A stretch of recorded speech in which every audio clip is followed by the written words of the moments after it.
Juan fue llevado delante del trono para que Yeshua le revelara una verdad que nadie había visto jamás. Él comenzó a describir el salón del trono con palabras que cuestan entender. El mar de vidrio mezclado con fuego ante el trono era la realidad celestial que Moisés simbolizó en la construcción del lavacro de bronce. El lavacro o mar de bronce se hizo al derretir los más finos espejos de bronce de la realeza egipcia. Esos espejos una vez lucieron la imagen de Hathor, la diosa egipcia de la fertilidad, la versión egipcia de Ishtar, la diosa babilónica del sexo. El lavacro de bronce era pulido como un espejo y se llenaba con las aguas de purificación. Los sacerdotes debían inspeccionarse a sí mismos en ese espejo y lavarse cualquier hollín, sangre o mancha antes y después de acercarse al altar de Dios. El lavacro de bronce representa el día de juicio venidero, la reunión de los santos para el juicio y la recompensa en el mar de vidrio mezclado con fuego que precede la entrada a la cena de las bodas del Cordero. Los 24 ancianos sentados alrededor del trono no son ángeles. Los ángeles son ángeles, y los muertos no se convierten en ángeles. Ellos permanecen en la tumba hasta que venga una de las 4 resurrecciones, de las cuales Yeshua, Johanán y Shaul hablaron. La resurrección de los santos como las primicias se detalla en Mateo capítulo 27, versículo 53.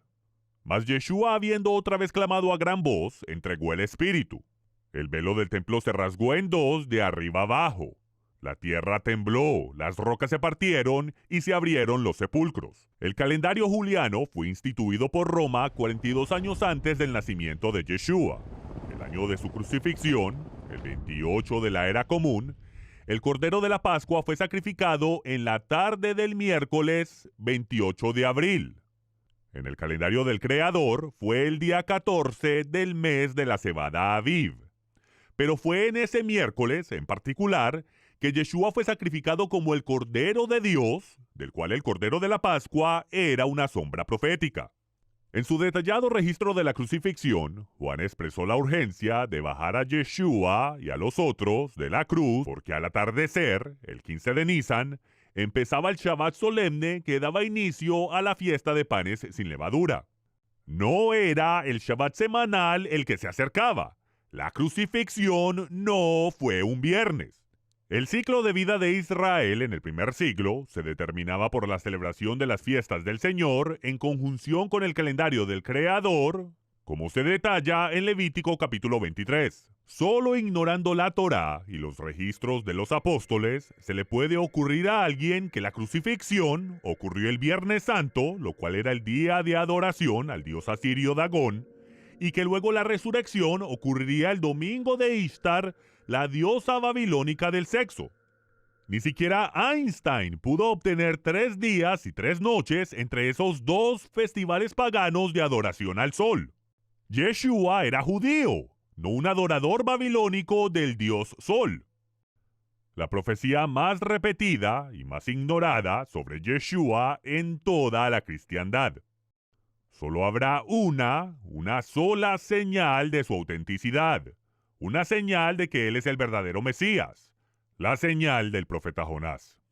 Yeshua fue colocado en la tumba justo antes de la puesta del sol y estuvo muerto en la tumba toda la noche del miércoles, toda la noche del jueves y toda la noche del viernes.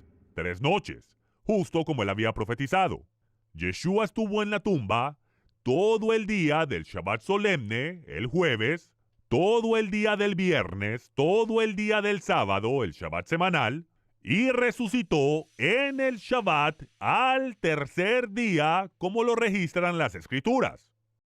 Ahora, el atardecer al final del Shabbat semanal da comienzo al día de los primeros frutos. Cuando Yeshua resucitó en el Shabbat, 3 días y 3 noches después de su entierro, él esperó hasta la puesta del sol. Y entonces resucitó a aquellos cuyas tumbas se abrieron por el temblor que ocurrió en la tarde del miércoles. Esos santos fueron los primeros frutos de los cuales Pablo habla. Mesías, los primeros frutos, De acuerdo a la liturgia oficial del templo, luego de que los corderos de la Pascua eran sacrificados y las 10 gavillas de cebada eran marcadas para la cosecha, El sumo sacerdote era aislado en el monte del templo, el monte Moriah, y nadie lo podía tocar para no contaminarse hasta que presentara los primeros frutos de la cebada en el templo santo. De la misma manera, Yeshua estuvo aislado en su sepulcro, debajo del pico más alto del monte Moriah, el cual está al norte de la muralla de la ciudad de Jerusalén. La presentación de los primeros frutos era una sombra profética de lo que Yeshua cumpliría como el eterno sumo sacerdote la mañana después de su resurrección.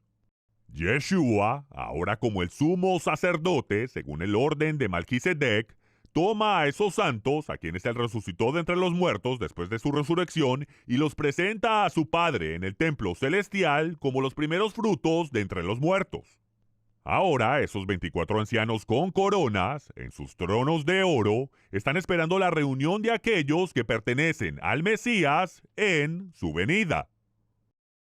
Después de que Yeshua presentó los primeros frutos delante del trono celestial, él regresó a la tierra e interceptó a las otras mujeres que estaban regresando de la tumba con sus especias fúnebres sin usar. Yeshua las saludó: Jehová Yoshia, Jehová las salve. Las mujeres corrieron a él y abrazaron sus pies. El sumo sacerdote santificado había presentado ya los primeros frutos en el templo celestial y podía ser tocado ahora por la congregación de Israel. Yeshua, Jesús, quien no conoció pecado, fue sacrificado voluntariamente en lugar de la parte culpable, Adán. Yeshua nos ha liberado del poder de Satanás. Él ha redimido delante de Dios a toda nación, tribu, lengua y pueblo, y nos ha hecho reyes y sacerdotes para nuestro Dios. Reyes y sacerdotes que reinarán con él sobre la tierra una vez que Satanás sea finalmente destituido y arrojado al abismo sin fondo por 1000 años. La voz de una multitud de ángeles, miríadas de miríadas y millares de millares cantan en sinfonía. El Cordero que fue inmolado es digno de tomar el poder, las riquezas, la sabiduría, la fortaleza, la honra, la gloria y la alabanza. Él pagó el precio del dolor, el sufrimiento, la humillación y la muerte, cuando él pudo haber doblado su rodilla y recibir el mundo entero como premio inmediato. Yeshua ahora tiene que tomar su trono a la fuerza. Él reinará la tierra con vara de hierro, con justicia y con amor intransigente. La autoridad de Satanás ha sido quebrada. Pero todo lo que hay en el mundo, todo lo que el hombre ha logrado bajo su influencia, tiene que ser completamente destruido.